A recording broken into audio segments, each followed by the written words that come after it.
سیدنا یوسف علی نبینا علیہ الصلاۃ والسلام کے بارے میں صحیح بخاری میں حدیث ہے، نبی علیہ السلام جب ان کا ذکر کرتے تو کہتے کریم ابن کریم ابن کریم ابن کریم۔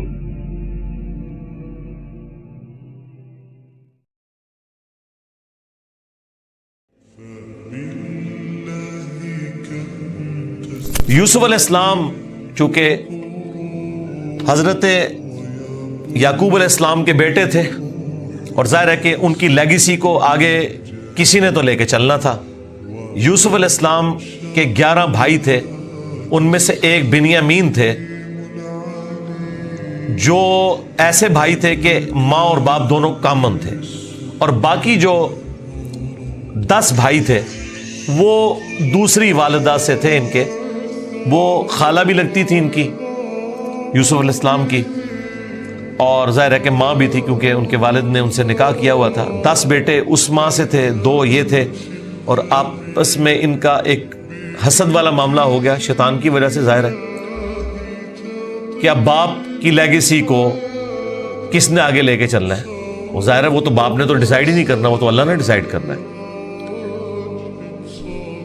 اب یوسف علیہ السلام کو اللہ تعالیٰ نے ایک خواب دکھایا، اور خواب انبیاء کے حق میں وحی الہی ہوتا ہے۔ بخاری مسلم میں حدیث ہے کہ خواب نبوت کا 46واں حصہ ہے۔ حضرت ابراہیم علیہ السلام کو بھی خواب میں ہی دکھایا گیا تھا، سورہ صافات میں آتا ہے کہ میں اپنے بیٹے کی قربانی کر رہا ہوں، اسی لیے انہوں نے اسے ایگزیکیوٹ کرنے کی کوشش کی اور اللہ تعالیٰ نے فدیہ بھیج دیا، لیکن ایگزیکیوٹ اتنی بڑی ایکٹیویٹی کو کرنا کہ بیٹا قربان کرنا، اسی لیے تھا کہ وہ وحی الہی تھا۔ یوسف علیہ السلام کو اللہ تعالیٰ نے چھوٹی عمر کے اندر ہی 10-12 سال کی عمر میں ہی یہ خواب دکھایا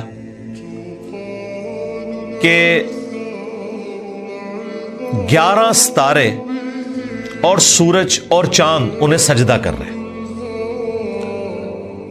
اس خواب کا ذکر انہوں نے اپنے والد سے کیا۔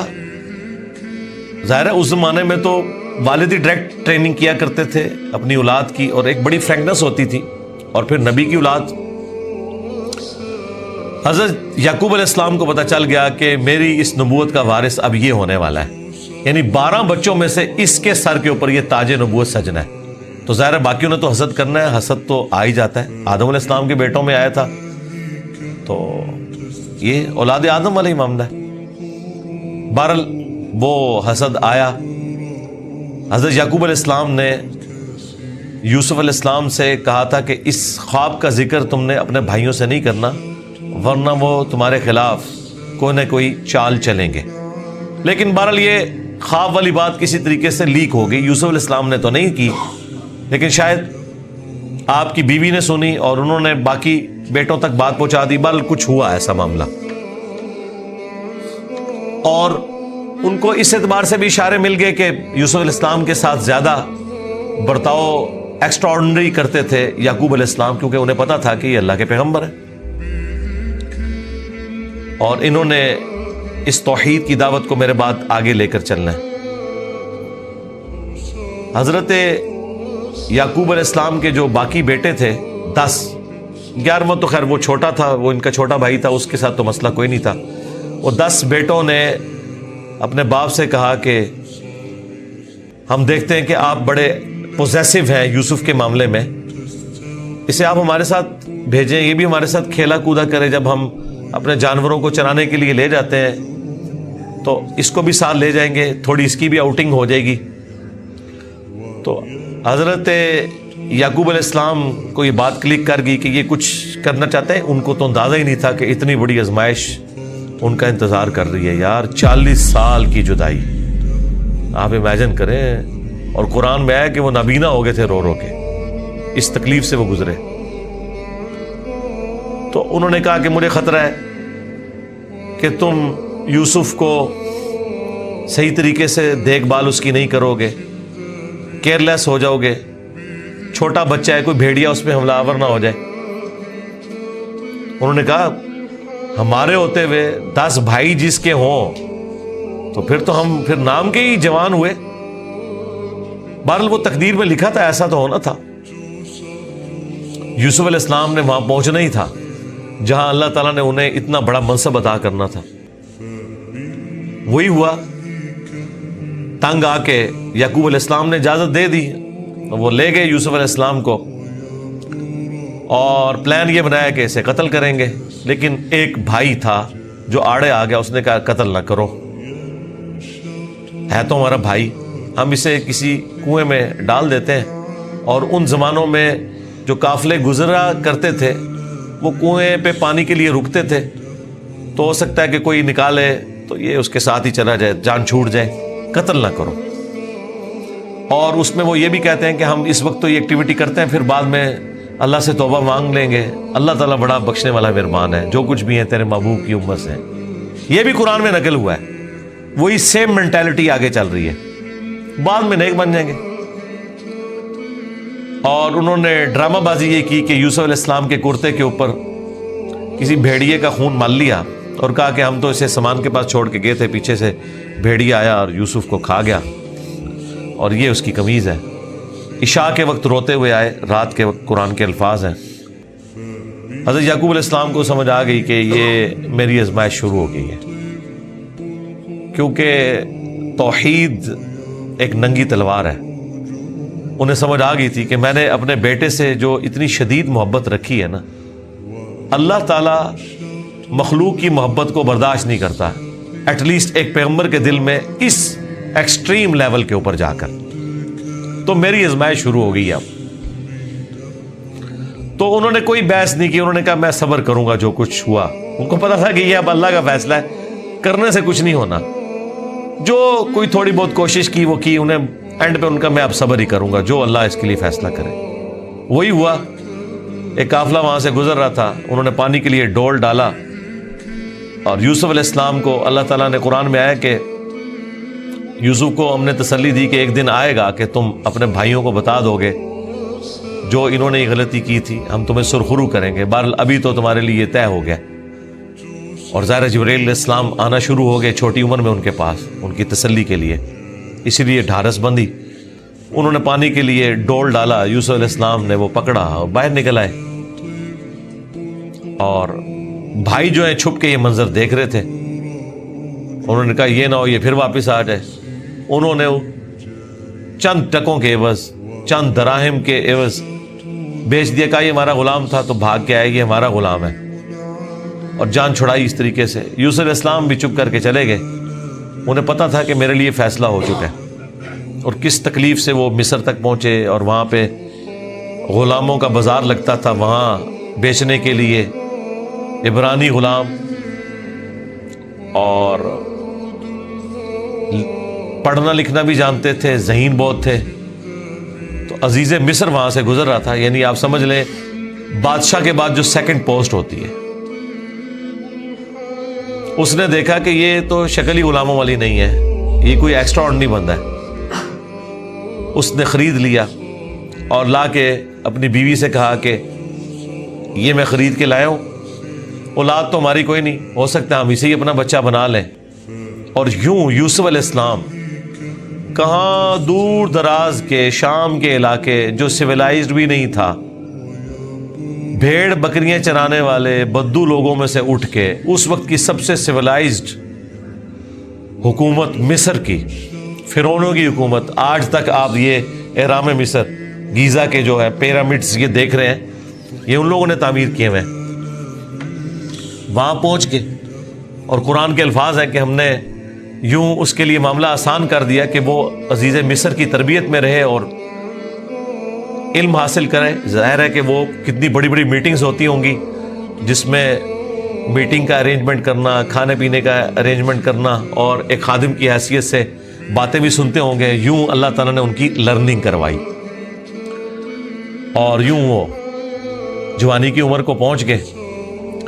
اب عزیز مصر کی جو بیوی تھی، ظاہر ہے کہ وہ ادھر کا جو ماحول تھا ایک بے حیائی کا، اس کا وہ شکار تھی۔ وہ صرف وہ نہیں تھی، باقی عورتیں بھی تھیں۔ اس کی قسمت مری ہوئی تھی اس اعتبار سے کہ آزمائش سب سے پہلے اس پہ پڑی۔ یوسف علیہ السلام کو اللہ تعالیٰ نے حسن دیا ہوا تھا، تو وہ ان پہ فریفتہ ہو گئی، اور اس نے کوشش کی کہ انہیں برائی پر آمادہ کرے۔ دروازے بند کر دیے، قرآن کے الفاظ ہیں، برائی کی طرف بلایا، پہلے بلایا تو کسی اور کام سے تھا، اور اللہ تعالیٰ نے قرآن میں کہا کہ اس عورت نے یوسف کا قصد کیا، یوسف بھی قصد کر لیتا اگر اپنے رب کی نشانی نہ دیکھ لیتا، برہان، اور وہ نشانی قرآن میں نقل نہیں ہوئی، اسرائیلی روایتوں میں ملتا ہے کہ ان کو ان کے والد یعقوب علیہ السلام کی شبیہ دکھائی گئی، جو کہ یوں انگلی سے اشارہ کر رہے تھے کہ بیٹا یہ کام نہیں کرنا، اس طرف نہیں آنا، تو وہ بچ کے، ظاہر ہے اللہ نے فرمایا کہ یہ ہمارے مخلص بندے تھے، یعنی مخلص چنے ہوئے، ایک لفظ ہے مخلص جو اخلاص شو کرتا ہے، ہم مخلص ہونے کی کوشش کرتے ہیں، لیکن مخلص پیغمبر ہوتے ہیں جنہیں اللہ اپنے لیے خالص کر لیتا ہے۔ اللہ نے کہا ہم نے بچایا، یعنی انبیاء بھی جو بچتے ہیں نا برائیوں سے، وہ اللہ کی مدد کی وجہ سے۔ بہرحال اس تکلیف سے وہ گزرے، خبر لیک ہو گئی، کیونکہ جب اس نے قصد کیا تو یوسف علیہ السلام بھاگے، اللہ تعالیٰ نے معجزانہ طور پر وہ دروازے کھول دیے، اور یہ سین جس طریقے سے انہوں نے فلمایا ہے پہنچا دیا جی انہوں نے اس جگہ پہ، اس فلم کے اندر ایران والوں نے۔ بہرحال قرآن کے الفاظ ہیں، جب وہ دروازے کے اوپر پہنچے تو وہاں سے عزیز مصر آ گیا، اور پیچھے عورت بھی ہے تو اسے بھی شک پڑ گیا۔ وہاں پہ کوئی سیانہ بندہ تھا جس نے کہا کہ یہ دیکھو کہ اگر یوسف کی قمیض آگے سے پھٹی ہوئی ہے تو یوسف جو ہے وہ مجرم ہے، اور اگر یہ پیچھے سے پھٹی ہوئی ہے تو پھر وہ عورت مجرم ہے، کیونکہ یوسف علیہ السلام بھاگے تھے، اس نے پیچھے دوڑ لگائی ان کو پکڑنے کے لیے، تو پیچھے سے قمیض پھٹی ہوئی تھی اور وہ پیچھے سے پھٹی نکلی، تو عزیز مصر کو پتہ چل گیا کہ اس عورت کی چال ہے، پھر بھی وہ باز نہیں آئی۔ جب اس کی خبر لیک ہوئی تو اس نے کہا میری تو دم کٹ گئی ہے، میں اب ساری عورتوں کی دم کٹواؤں گی۔ اس نے وہ جتنی بڑے اشرافیہ وہاں مصر کا تھا ان ساری عورتوں کو دعوت پہ بلایا، اور سب کے ہاتھ میں ایک ایک چھری دے دی، قرآن کے الفاظ ہیں، اور ایک ایک سیب دیا، اور یوسف علیہ السلام کو کہا کہ ان عورتوں کے سامنے آؤ۔ تو قرآن کے الفاظ ہیں کہ جب یوسف علیہ السلام ان کے سامنے آئے تو عورتوں نے بے خیالی میں وہ کاٹتے ہوئے سیب کو اپنی انگلیاں بھی کاٹ لی۔ کاٹنے سے مراد یہ نہیں کہ وہ کٹ کے علیحدہ ہوگی، مراد یہ کہ اس پہ تھوڑا بہت زخم آیا، یہ اتنا نہیں ہے کہ وہ انگلیاں ٹوٹ ٹوٹ کے کوئی علیحدہ ہو گئی تھی، یا کو ساری عورتوں نے یہ سب کچھ کر لیا۔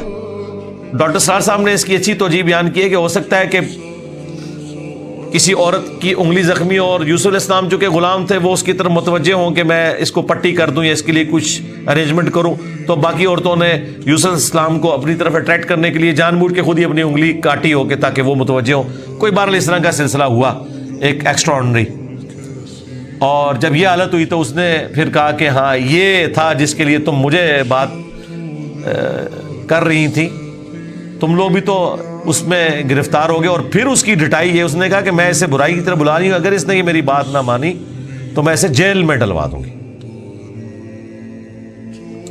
تو یوسف علیہ السلام نے دعا کی کہ یا اللہ مجھے جیل قبول ہے اس برائی کے عوض، کہ میں تیرا مجرم بنوں۔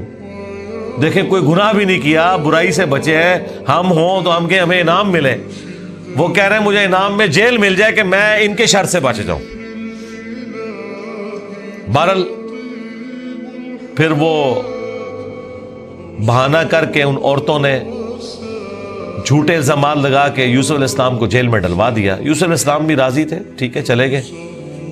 آلموسٹ 9 سے 10 سال تک وہ جیل میں رہے، اور وہ جیل کا جو انہوں نے سین فلمایا ہے وہ بندہ دیکھ نہیں سکتا، جو وہاں پہ کس پرسی کی حالت تھی بال انہوں نے گزاری، لیکن آپ کے اخلاق سے متاثر ہو کے دعوت توحید بھی وہاں پہ پہنچی۔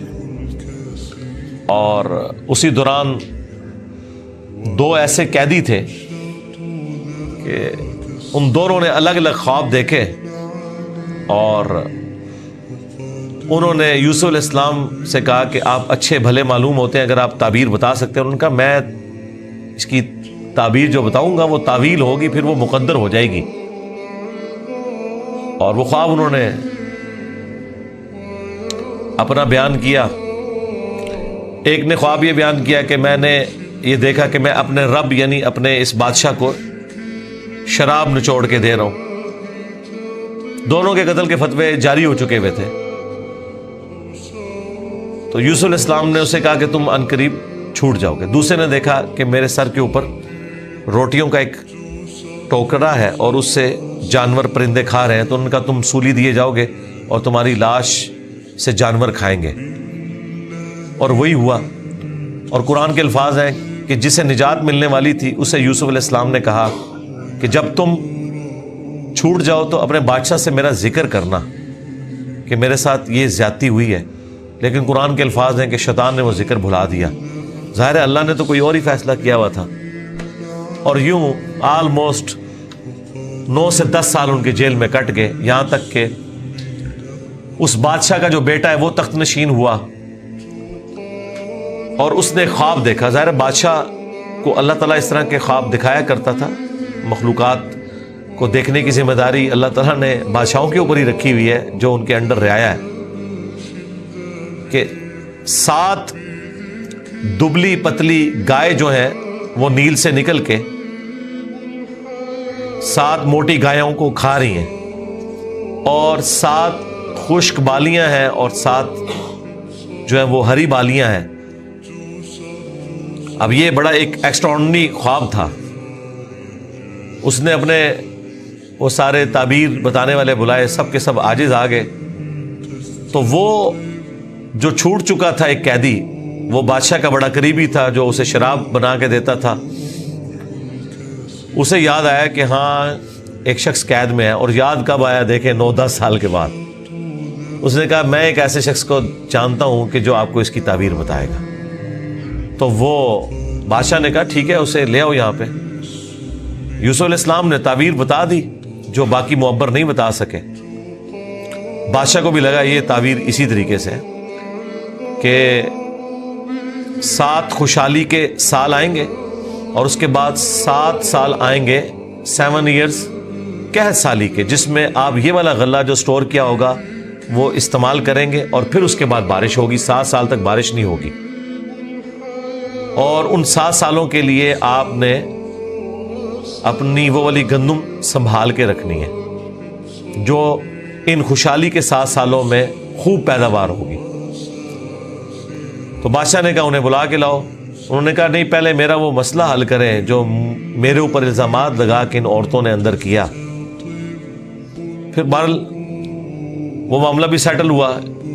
عورتوں نے مان لیا کہ یوسف علیہ السلام کی کوئی غلطی نہیں تھی. پھر یوسف علیہ السلام عزت کے ساتھ لائے گئے بادشاہ کے پاس, اور انہوں نے خود کہا کہ مجھے وزیر خوراک بنا دیں, میں امین بھی ہوں اور ان معاملات کو ہینڈل بھی کر سکتا ہوں. پھر انہوں نے جس طریقے سے ان معاملات کو ہینڈل کیا اور کہا کہ آپ نے گندم کے دانوں کو بالیوں سے باہر نہیں نکالنا. یہ سٹوریج کا طریقہ بھی یوسف علیہ السلام کو اللہ تعالیٰ نے سکھایا. یوں گندم خراب نہیں ہوتی, سال ہر سال آپ استعمال کر سکتے ہیں. آج بھی گندم اسی طریقے سے سٹور ہوتی ہے. اب وہ قحط سالی صرف مصر تک نہیں تھی, شام تک بھی پھیل چکی تھی. اور وہی بھائی بالآخر گندم کی تلاش میں مصر آئے. انہیں تو پتہ ہی نہیں تھا کہ ان کا بھائی یہاں کا بے تاج بادشاہ بن چکا ہے. یوسف علیہ السلام نے انہیں پہچان لیا. ان تو سوچے نہیں تھا کہ یہ سب کچھ ہوا. کوئی اس وقت انٹرنیٹ کوئی اس طرح کی تو چیز ہے ہی نہیں تھی. تو یوسف علیہ السلام نے انہیں غلہ دیا اونٹ بھر کے, اور جاتے ہوئے خادمین کو کہا کہ ان کی جمع پونجی بھی آپ نے ان کے اسی سامان کے اندر رکھ دینی ہے تاکہ یہ متاثر ہوں اور اگلی دفعہ پھر آئیں. اور پھر ان سے انٹرویو کیا تو انہوں نے کہا ہمارے تو اس طرح بھائی ہیں, ایک بھائی ہے وہ ہمارے والد صاحب تو اس کو اپنے سے جدا نہیں ہونے دیتے, اس کے اندر وہ اپنے اس بیٹے کو تلاش کرتے ہیں جسے بھیڑیا کھا گیا تھا, اور وہ بیٹا سامنے تھا. یوسف علیہ السلام کے بارے میں اللہ تعالیٰ فرماتا ہے کہ یوسف علیہ السلام یہ باتیں سن رہے تھے اور دل ہی دل میں کہہ رہے تھے کہ تم ظالم ہو, لیکن اللہ کی طرف سے اجازت نہیں تھی. ان کا اچھا پھر تم دیکھ رہے ہو اس بھائی کا بھی سامان میں تمہیں دیتا ہوں, اگلی بار اس بھائی کو ساتھ لے کے آؤ گے ورنہ میں تمہیں سامان نہیں دوں گا. ظاہر کسی بہانے سے تو بلانا تھا نا. اور واپس جب پہنچے انہوں نے دیکھا یہ تو اتنا فیاض بادشاہ ہے, اس نے تو ہماری وہ جمع پونجی جو بھی تھا, کوئی کاٹن لے کے گئے تھے, اس وقت تو بارٹر سسٹم ہوتا تھا نا, وہ واپس کر دی ہے.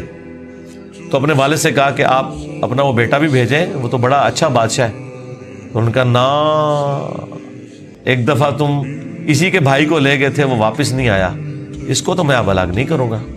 ان کا ابا جی پھر بھوکے ہی مریں گے.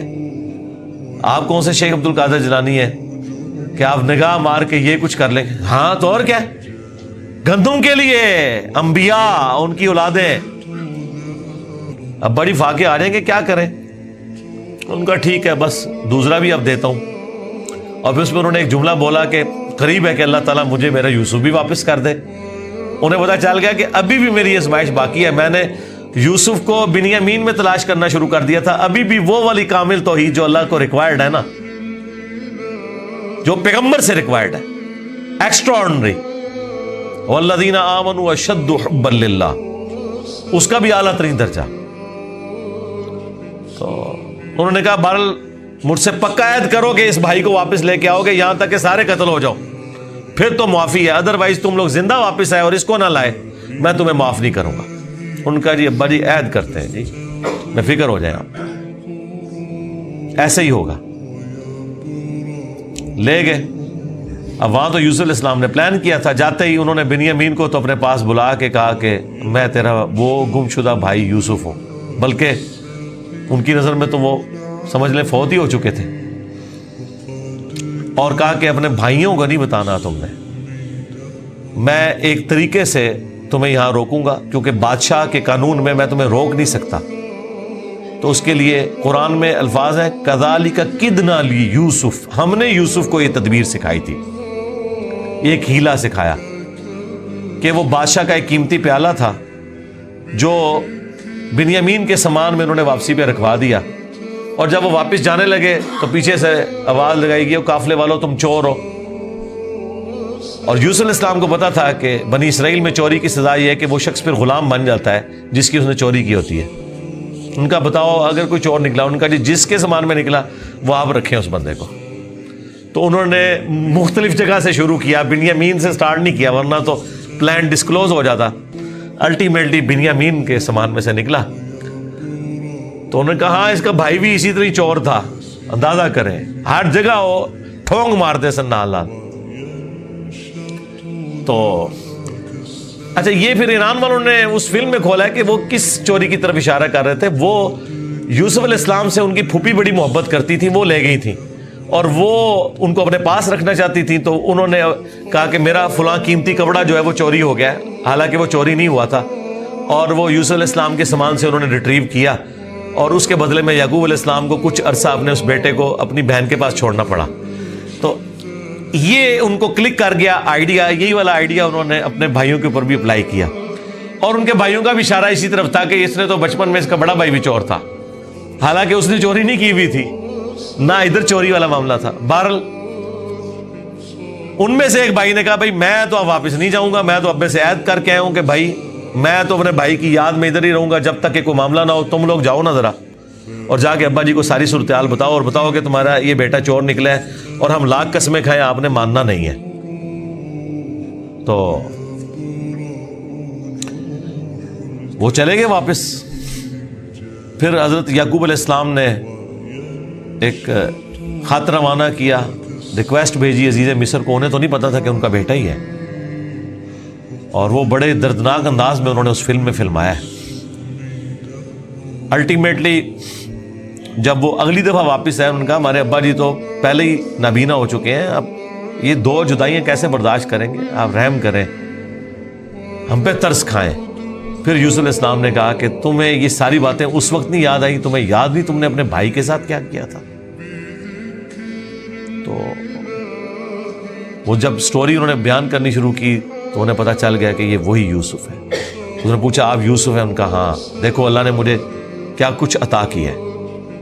اور انہوں نے کہا کہ ہمیں معاف کر دیں. انہوں نے کہا لا تثریب علیکم اليوم, آج کوئی گرفت نہیں ہے, شیطان نے یہ ہمارے درمیان جدائی ڈالی تھی. کیونکہ اتنے بڑے منصب تک پہنچنے کے لیے تکلیف بھی تو کاٹنی پڑتی ہے نا. حسین بننا کوئی سوکھا تو نہیں ہے, جنتی نوجوانوں کا سردار بننا ہے تو پھر قربانی تو دینی پڑے گی, اور انبیاء کو یہ پتہ ہوتا ہے کہ قربانی سے گزر کے ہی آپ مقام حاصل کرتے ہیں. انہوں نے کہا کہ یہ میری قمیص لے جاؤ, اللہ تعالیٰ نے وحی کے ذریعے مجھے بتائی ہے یہ بات, جا کے میرے والد کی آنکھوں پہ ملو, اللہ تعالیٰ ان کی بینائی کو واپس کرے گا. اور یوں وہاں سے ایک قاصد نکلا, وہ کرتا لے کے یوسف علیہ السلام کا, قرآن کے الفاظ ہیں. حضرت یعقوب علیہ السلام کہتے ہیں کہ اگر تم مجھے مفند نہ سمجھو، وہی المحند عن المفند، قرآن میں الفاظ ہیں یہ، یعنی یہ نہ سمجھو کہ میرا دماغ سٹھیا گیا ہے، تو مجھے تو یوسف کی خوشبو آ رہی ہے. اچھا یوسف کی خوشبو اس وقت نہیں آئی جب وہ بک کے جا رہے تھے، کیونکہ اللہ تعالیٰ نے پردہ ڈالا تھا. ادھر اللہ نے یوسف کی خوشبو، بہرحال وہی بشارت لے کے آیا، آنکھوں کو لگائی، بینائی واپس آ گئی، اور ساتھ خط آیا کہ اب آپ واپس آئیں، یہاں پہ میرے پاس آ جائیں اور بنی اسرائیل کو شفٹ کریں. وہ سارے ود فیملی وہاں شفٹ ہوئے. وہاں یوسف علیہ السلام آل نال تھے، انہوں نے ایک قطع زمین ان کو دیا، اور یوں بنی اسرائیل وہاں پہ آباد ہو گئے. اور پھر حکومتی لیول پہ رہے، یہاں تک کہ وہاں پہ ایک نیشنل موومنٹ غالب آئی اور ان کو غلام بنا لیا گیا، جو کسی زمانے میں بادشاہت انجوائے کر رہے تھے. اور پھر ان غلاموں میں اللہ تعالیٰ نے حضرت موسیٰ علیہ السلام کو مبعوث کیا اور فرعونیوں سے نجات دلوائی، ایک منجی اور ہادی بنا کے. اور پھر وہ جاتے ہوئے المستدل الحاکم میں آتا ہے، یوسف علیہ السلام نے وصیت کی تھی کہ جب کبھی بنی اسرائیل یہاں سے شفٹ ہو تو میری لاش بھی لے جانی ہے. پھر وہ لاش بھی لے گئے، اس پہ میری تفصیلی ویڈیو ریکارڈ ہے، آپ یوٹیوب پہ دیکھ سکتے ہیں. یہ پورے کا پورا ایک معاملہ تھا. اور پھر وہ آخر میں وہی ہوا کہ سجدہ تعظیمی کیا یوسف علیہ السلام کو ان کے بھائیوں نے اور ماں باپ نے. ان زمانوں میں سجدہ تعظیمی جائز تھا، جس طرح کہ آدم علیہ السلام کو فرشتوں نے کیا.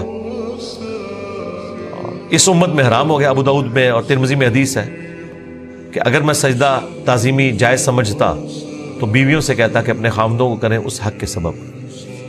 ابو داؤد میں تو الفاظ ہے، ایک صحابی نے حضور کو سجدہ کیا، آپ نے فرمایا سر اٹھا کیا کر رہے ہیں؟ جب میں فوت ہو جاؤں گا تم میری قبر سے گزرو گے تو کیا مجھے سجدہ کرو گے؟ انہوں نے کہا نہیں یا رسول اللہ. فرمایا مجھے کیوں سجدہ کر رہے ہو؟ اگر میں سجدہ جائز سمجھتا تو بیویوں سے کہتا کہ اپنے خامدوں کو کریں. اور یہ سجدہ تعظیمی، سجدہ عبادت ہمیشہ سے اللہ کے لیے رہا ہے. جبرائیل علیہ السلام نے حضرت آدم کو سجدہ عبادت نہیں کیا، سجدہ تعظیمی تھا. ان زمانوں میں ٹو باؤ ڈاؤن بھی ہوتا تھا، جھکا بھی جاتا تھا. ہمارے نبی علیہ السلام پر اللہ تعالیٰ نے جو ختم نبوت فرمائی تو توحید بھی ایسی کامل کی ہے کہ اب یہ سب کے سب معاملات ختم. ختم نبوت کی برکت سے کشف، الہام، یہ سب کچھ ختم غیر نبی کے اوپر، سوائے بخاری مسلم میں مبشرات، وہ بھی خواب. وہ اللہ کی طرف سے بھی ہو سکتے ہیں، شیطان کی طرف سے بھی ہو سکتے ہیں، نفس کی طرف سے. وہ تو وقت پورا ہوگا تو پتہ چلے گا یہ سچا یا جھوٹا ہے. باقی نبی علیہ السلام نے کہا اب یہ نبوت کی خبریں ختم ہو چکی. اگلے زمانوں میں یہ ہوتا تھا، اللہ تعالیٰ غیبی خبریں دیا کرتا تھا غیر انبیاء کو بھی. اور اگلے زمانوں میں یہ بھی تھا کہ سجدہ تعظیمی ہوتا تھا. اللہ تعالیٰ نے توحید بھی اس امت میں کامل کی کہ سجدہ تعظیمی بھی حرام کر دیا، اور اب کسی کے لیے سجدہ نہیں ہے. بل وہ سجدہ کیا تو حضرت یوسف علیہ السلام نے کہا ابا جان یہ دیکھ لیں، یہ تعبیر ہے میرے اس خواب کی جو میں نے وہ بچپن میں دیکھا تھا. سرکار وہ خواب بڑا دیکھا ہے، وہ تعبیر ہوندے اس کا مزہ لوٹنے کے لیے 40 سال کی مشقت، جدائی، وہ بڑی تکلیف دہ چیز ہے. وہ جو آخری سین انہوں نے فلمائے ہیں نا، یعقوب علیہ السلام اور یوسف علیہ السلام کی جو ملاقات والا سین ہے، وہ بندہ دیکھ نہیں سکتا. اس زمانے میں انہوں نے پہنچا دیا جی. جو ایران والوں نے وہ ڈرامہ سیریل بنائی ہے 45 اقساط کے اندر. بہرحال الٹیمیٹلی اللہ تعالیٰ نے اس سے نبی علیہ السلام کو بھی بتایا کہ اگر آپ اس تکلیف سے گزر رہے ہیں نا تو یوسف علیہ السلام نے بھی تکلیف کاٹی. ہمارے نبی کی تکلیف پھر اس لیول پہ نہیں گئی. اللہ تعالیٰ نے 8 سال کے اندر ہی فتح مکہ کروا دیا. لیکن بہرحال انبیاء کو کیسی کیسی تکلیف اٹھانی پڑتی ہیں. یہ واقعات سننے میں بڑے انٹرسٹنگ تو فیل ہو رہے ہیں، لیکن جب آپ وہ فلم دیکھیں گے نا تو آپ کو اندازہ ہوگا کہ جس پہ یہ گزر رہی تھی اس کے لیے کتنی تکلیف دہ چیز تھی.